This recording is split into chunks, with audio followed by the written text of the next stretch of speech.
Buen día, este es el resumen de las actividades Aprende en Casa del 15 de diciembre para quinto grado. André de Meca Meca nos manda una carta. Meca Meca proviene del náhuatl y significa por donde los papeles señalan. Nos envía esta carta. Maestra, soy de quinto grado. Aquí hay una tradición muy bonita de hacer papalotes. Les envío algunos papalotes. También nos envió unas fotos de la isla Cigual y el Popocatépetl. El volcán tiene una forma de triángulo porque tiene 3 lados rectos y también nos comentó que hacen unos hermosos papalotes. Ustedes pueden hacer un papalote.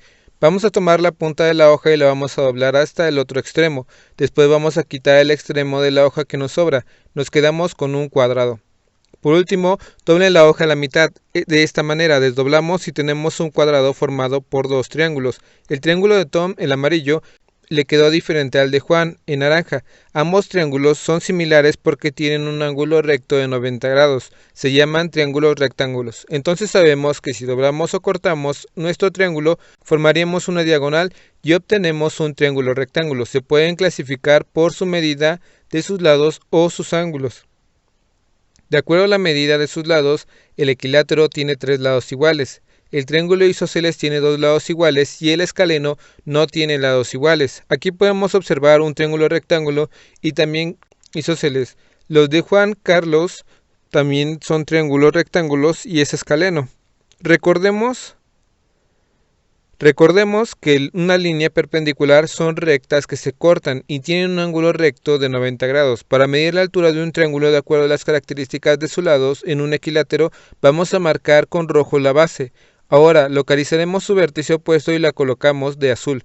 Podemos ayudarnos de la regla y la escuadra para trazar el triángulo. Si giramos el triángulo, esta sería la base y tendríamos que pegar aquí nuestra altura. Y si giramos nuevamente el triángulo, tendríamos nuestra siguiente base. Colocamos el azul, la línea, de manera perpendicular.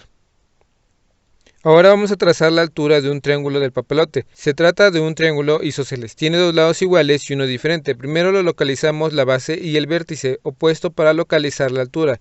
Ya tenemos trazada nuestra primera altura. Después busco la siguiente base, giro la figura, localizo la perpendicular y trazo ambas líneas. Trazamos la tercera base y altura. Como podemos ver, tiene 3 bases y 3 alturas. Nos dejaron de tarea trazar la altura de este triángulo. Ten cuidado porque algunas alturas están fuera del triángulo. Seguimos con ciencias naturales. El tema es ¿cómo podemos evitar la pérdida de especies? En la clase pasada hablamos de las causas y consecuencias de la pérdida de especies y estudiamos por qué los ecosistemas se pueden ver en riesgo por varias acciones del ser humano. El 10% de las especies están en México, además hay muchas especies endémicas. Nos presentan el siguiente video donde podemos observar algunos paisajes que están en México. Una de las acciones es la creación de áreas protegidas. Veamos el siguiente video. La isla San Pedro Mártir tiene diversas designaciones internacionales. Aquí viven especies de aves marinas y también es hogar de algunas especies endémicas.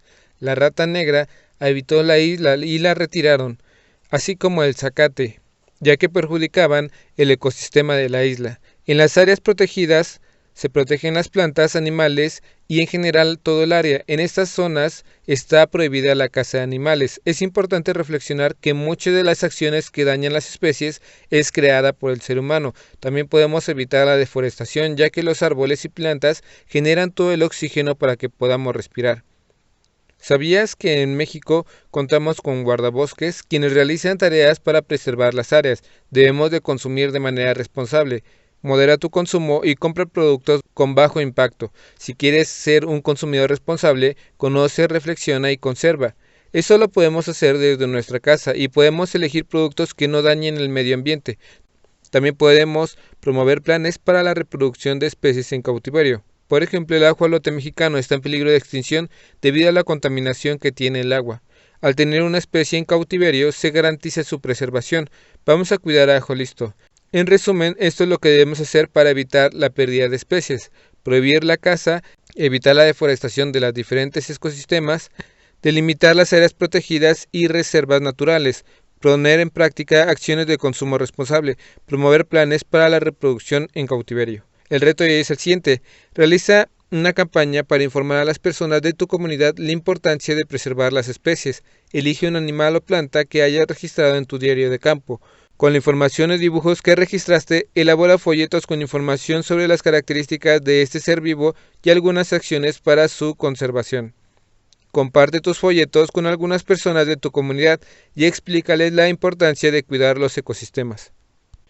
Seguimos con lengua materna. El tema es todo puede ser noticia. Ton, el reportero guapetón, nos dice que quedó sorprendido de una carta. Hola profesor, mi nombre es Iker. Aquí en mi calle viven unos abuelitos que están solos. La señora está enferma y el señor no ha podido trabajar por la pandemia. Algunos vecinos ayudan para apoyarlos. En tiempos difíciles es importante ser solidarios. Nos envían otra carta. Hola maestro, le quería contar algo muy padre. Yo vivo en una unidad habitacional. Aquí viven muchas personas, pero no tenemos jardines ni áreas para divertirnos. Muchos niños juegan en el estacionamiento, pero les dicen que no porque pueden causar un accidente. Hay una señora que vende en la papelería Clarita y siempre nos ayuda, y hace actividades como pintar, jugar, correr, entre otras. Todos los niños la queremos mucho. Eliud. Si queremos compartirlo en nuestro boletín, debemos buscar la manera de hacerlo lo más interesante posible. ¿Cómo podríamos dar a conocer los sucesos que pasan a nuestro alrededor? El boletín informativo es un medio para ello. El boletín informativo está integrado por notas informativas. Una nota informativa es un texto que nos permite informar a la comunidad de un asunto que sucedió y que nos interesa a todos. La información la podemos obtener de varias fuentes. Si estuvieras en un lugar donde sucedió el hecho, sería como testigo. Si entrevistamos a alguien que estuvo en el hecho, sería con una entrevista. Si la información sobre las declaraciones de algún vocero público, persona oficial designada por la dependencia del gobierno para dar información, también podría ser por una entrevista. En nuestro caso, Eliud y Iker son nuestros testigos. Para poder elaborar nuestra nota informativa debemos contestar las siguientes preguntas: ¿qué, quiénes, cuándo, dónde, cómo y por qué? Te invito a responder las preguntas de la nota informativa. Puedes hacerlo en un suceso que haya pasado cerca de ustedes. Conviértanse en reporteros de su comunidad. Vamos a ver cómo quedó. ¿Qué? Clarita, dueña de una papelería, se dio a la tarea de realizar actividades. ¿Quiénes? Los niños y Clarita. ¿Cuándo? En el mes de noviembre. ¿Dónde? En una unidad habitacional. ¿Cómo? Clarita realiza actividades para los niños. ¿Por qué? La unidad no cuenta con áreas verdes. En la segunda noticia quedaría así, que las personas ayudan a los abuelitos. ¿Quiénes? Vecinos de la colonia. ¿Cuándo? En el mes de noviembre. ¿Dónde? En la alcaldía de Miguel Hidalgo. ¿Cómo? Hay unos abuelitos que no pueden salir por la pandemia. ¿Por qué? Los vecinos se organizaron para ayudar a los abuelitos. Esta imagen nos puede ayudar a saber cómo ubicar la información más importante en el encabezado o título y enseguida la entrada y el cuerpo de la noticia en los primeros párrafos, y conforme va avanzando la lectura, la relevancia de la información se va reduciendo. No olvides que es importante redactar en tiempo pasado o futuro nuestra nota. También es conveniente escribir de forma impersonal, por ejemplo, decir los testigos vieron en entrevistas con, así como utilizar el lenguaje común para que todo el mundo lo entienda. Los párrafos deben de ser breves y contundentes. Nos ponen algunos ejemplos de cómo quedaría la entradilla, el cuerpo de la noticia y también cómo quedaría el cierre. Seguimos con historia. El tema es aportes de la República restaurada a la educación. Tom estaba leyendo el artículo 3 y se preguntó cómo es que la educación es gratuita y obligatoria. Antes no se tenía una educación laica y gratuita. Los cambios que se hicieron en la reforma liberal tenían el objetivo de reformar la sociedad. Veamos un fragmento del artículo 3.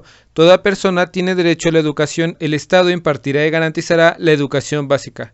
Corresponde al Estado la rectoría de la educación. La impartida por este, además de obligatoria, será universal, inclusiva, pública, gratuita y laica.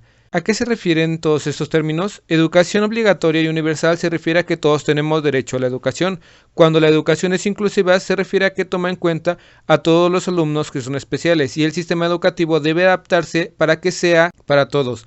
Que la educación sea pública se refiere a que el Estado es el encargado de administrar los recursos de la escuela. Que sea gratuita quiere decir que no se te puede cobrar por estudiar, y laica, que no está enfocado a alguna doctrina religiosa. El 19 de julio de 1867, Gabino Barrera se encargaba de todo lo que tiene que ver con el impulso de la educación, como la escuela preparatoria. También se crean las escuelas nacionales. El proyecto de Juárez se centró en garantizar una educación laica y gratuita. Era la primera vez que estaba multiplicando la educación pública. El 80% de la población era analfabeta. Vamos a anotar el nombre de Gabino Barrera, creación de la Escuela Nacional Preparatoria y de las Escuelas Nacionales. Esas escuelas fueron muy importantes. Durante esta época tuvo una gran importancia el positivismo.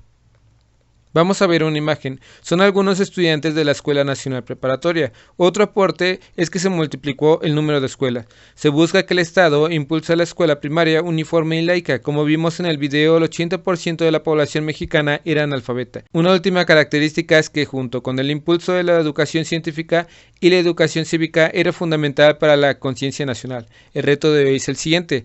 Te invito a reflexionar sobre la importancia que tienen muchos derechos a la educación gratuita y laica. ¿Cómo te imaginas que sería tu vida si no existiera la educación pública? Esta reflexión puede ser muy interesante. Espero que este video te ayude un poco. Si conoces a alguien que le pueda ayudar a este video, comparte. Dale like y suscríbete. Saludos.